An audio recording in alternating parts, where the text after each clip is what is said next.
President. I rise today on Rare Cancer Awareness Day to speak to the Community Affairs Reference Committee report, which was tabled on Friday the 17th of May. The inquiry examined the equitable access to diagnosis and treatment for individuals with rare and less common cancers, including neuroendocrine cancers. As a Tasmanian, I have long known that people who receive a rare cancer diagnosis will most likely have to leave our island for treatment, or at least some part of that treatment. This is especially true for children, as any childhood cancer is deemed rare. Being faced with a cancer diagnosis is hard enough, but being faced with a rare cancer diagnosis and the knowledge you will need to travel to another state for treatment, and may even need to relocate while that treatment continues, is heart-wrenching. Of those rare cancer patients who can be treated in Tasmania, many will still need to travel unless they live in Hobart. A large part of Australia's population is spread out, not concentrated in capital cities, making it likely rare cancer patients nationally must also travel hours from home for diagnostic scans or life-saving treatment. The knowledge that this is what Tasmanian cancer patients face has concerned me for some years. Not long after I entered the Senate, Rob Hammond from Tasmania's northeast came to see me about the lack of treatment and support options available to him as someone living with neuroendocrine tumours, NETs. He watched as his sister died from NETs at 70, his brother at 68, and sadly Rob's older brother also has NETs. Rob is doing all he can to stay well, build awareness of NETs and advocate for his family and the 500 Tasmanian NETs patients. But whenever Rob needs specialist treatment, he travels for more than 2 hours to Hobart, with the additional hardship of being away from his support network while he receives that treatment. And when he sees a local healthcare provider, he often has to explain what NETs is and what is needed, because while NETs is one of the more frequently seen rare cancers, there is still a lack of knowledge about it. It pains me to say Rob is not alone in this exhausting cycle of treatment, advocacy and rest. After speaking with Rob and being aware of others with similar experiences, I knew this was a topic that needed further investigation through the Senate committee process, and I was pleased that the Community Affairs References Committee instigated this inquiry in June last year. The committee received nearly 150 submissions and heard from around 70 witnesses at 5 public hearings to ensure we had a thorough understanding of the inequities facing rare cancer patients. I want to express my thanks to each and every one of those who made a submission to this inquiry, especially those who appeared as witnesses during our hearings and shared their personal stories. I am pleased to advise the Senate that the committee took a unified approach in the preparation of our report. Members worked hard to canvass wide-ranging sources to increase our understanding so we could ensure the recommendations presented were both constructive and meaningful. I want to acknowledge the committee's previous chair, former Senator Janet Rice, for her work during a large part of this inquiry, and I'm grateful for the support offered by incoming Chair, Senator Ormond Payne, in continuing her predecessor's work.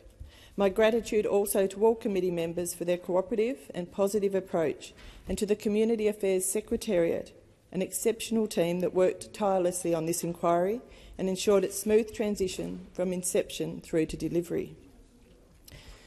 We want people who are diagnosed with and receiving treatment for rare and less common cancers to feel supported medically, psychologically, emotionally and financially, so they can put their health first. Worrying about whether they can afford the scan their doctors say they needed, or how far they need to travel to receive treatment, or whether they can afford to take time off work to look after their sick child while they undergo cancer treatment will hinder, not help, their prognosis. Nobody should feel they have the wrong kind of cancer, as so many witnesses told committee members, and the ability to access life-saving diagnostic tests and treatments should not feel like patients are entering a postcode lottery. Australia has some of the best cancer outcomes in the world, yet it is clear from the evidence heard throughout this inquiry that this is not the case for all patients. Each year, approximately 52,000 people are diagnosed with a rare or less common cancer. This equates to 3 in 10 of cancer diagnoses annually. However, these cancers account for 42% of all Australian deaths from cancer.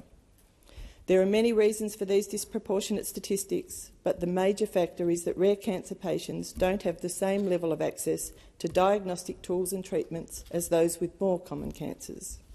A patient diagnosed with gallbladder cancer doesn't have access to the same level of support as, say, those diagnosed with breast and prostate cancers, who receive support from trained breast or prostate cancer specialist nurses.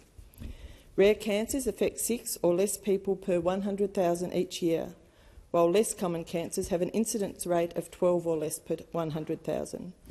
GPs are generally the first stop for a person experiencing symptoms that may result in a cancer diagnosis. However, the rarity of these types of cancer makes it harder for a GP to know exactly what they are looking at. They may not have seen this collection of symptoms before, or the symptoms are ambiguous and could have a number of explanations.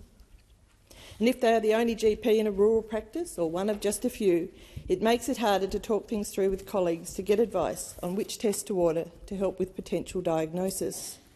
We must back medical professionals to better support these patients, so the committee has recommended development of specific clinical guidelines for rare and less common cancers for GPs.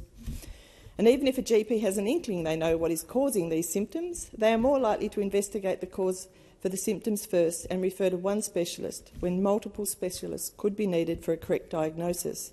Indeed, Meredith Cummins from Neuroendocrine Cancer Australia said NET symptoms were so vague they could be anything. This ambiguity means diagnosis can be delayed for up to 7 years, by which time 60% of NET's patients have progressed to stage 4 disease. Experience tells us that early diagnosis and cancer screening programs have a direct impact on cancer survival statistics, but the lack of understanding of rare cancers means late diagnosis and lack of screening is more the norm. However, we heard evidence that could turn this status quo for rare cancers around. The committee recommended such patients should receive prompt, appropriate and affordable diagnostic testing. This includes equitable patient-assisted travel schemes across all states and territories, better access to MRI, PET and CT scans, increased access to genomic testing and a complete ban on genetic discrimination in life insurance, so more people are better informed about their health outcomes. Together, these initiatives allow better access to precision medicine, and that means patients that have a treatment plan developed specifically for their individual cancer. We already know how effective precision medicine can be in treating rare cancers through the highly successful Zero Childhood Cancer program. I'm pleased the government also sees value in these important diagnostic scans and announced a new MBS item for PET and CT imaging for rare and less common cancer patients in the recent budget. Australia's reputation as a leader in producing high-quality data in clinical trials is hampered by our location and smaller population. Lower incidence of rare cancers means smaller numbers of trial participants, making Australia a less attractive option for pharmaceutical companies or organisations sponsoring the trials. We must elevate Australia's standing in this space because clinical trials are the best way to gather the evidence needed to make those breakthroughs we all want in cancer research. The committee has made a number of recommendations to improve equitable access to clinical trials. These include promoting better access to novel medicine, both within clinical trials and developed as a result of trial activity, making it easier for rare cancer patients to access clinical trials, both here and overseas, and extending funding for the Zero Childhood Cancer program beyond next year. I welcome the government's investment in the National One-Stop Shop to manage clinical trials and human research in last month's budget, and hope this is the start of Australia making significant inroads in the research space. We heard frequently about the incredible rare cancer researchers we have in Australia, but also the need to boost their research capacity. The committee acknowledged the additional funding outlined in the recent announcement of the 10-year Low Survival Cancers mission, along with additional funding through the Medical Research Future Fund in the budget, including funding specifically for research into treatments for DIPG and other childhood cancers. However, there are still significant gaps in Australian research into rare and less common cancers. This research needs to be a priority if we are to address the inequities faced by people diagnosed with rare and less common cancers.